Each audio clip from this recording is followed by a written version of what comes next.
مدینہ منورہ کے نواحی علاقے میں ایک بزرگ عورت رہا کرتی تھی جس کا نام بی بی زینب تھا۔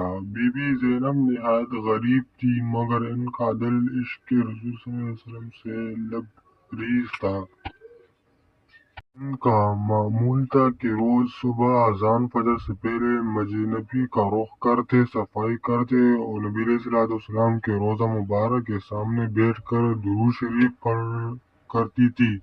لوگ کہتے تھے کہ ان کی زندگی کا محور ہی صرف ایک چیز ہے، عشق رسول اللہ صلی اللہ علیہ وسلم۔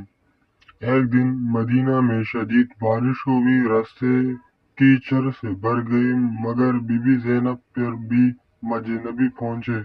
ان کے کپڑے گیلے ہو گئے، پاؤں زخمی ہوئے مگر زبان پر درود شریف جاری رہا۔ اسی رات انہوں نے خواب میں نبی علیہ الصلوۃ والسلام کی زیارت کی۔ نبی علیہ الصلوۃ والسلام نے ان سے فرمایا، زینب تمہاری محبت ہم تک پہنچ چکی ہے، تمہاری وفاداری ہمارے لیے باعث رحمت ہے، جو مانگو عطا کیا جائے گا۔ بی بی زینب کی آنکھوں سے آنسو آ گئے۔ انہوں نے عرض کیا، یا رسول اللہ صلی اللہ علیہ وسلم، میں کچھ نہیں چاہتی، بس آپ کی زیارت روز ہوتی رہی اور میری جان آپ کی محبت میں نکلے۔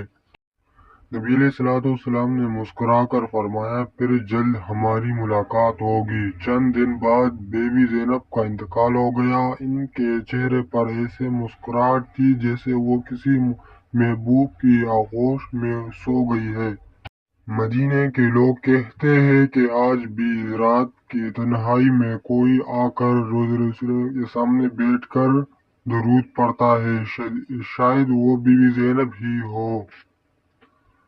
رسول اللہ صلی اللہ علیہ وسلم کوئی عام جذبہ نہیں، یہ وہ شمع ہے جو جل جائے تو انسان کو دنیا و آخرت میں کامیابی کی روشنی عطا کرتی ہے۔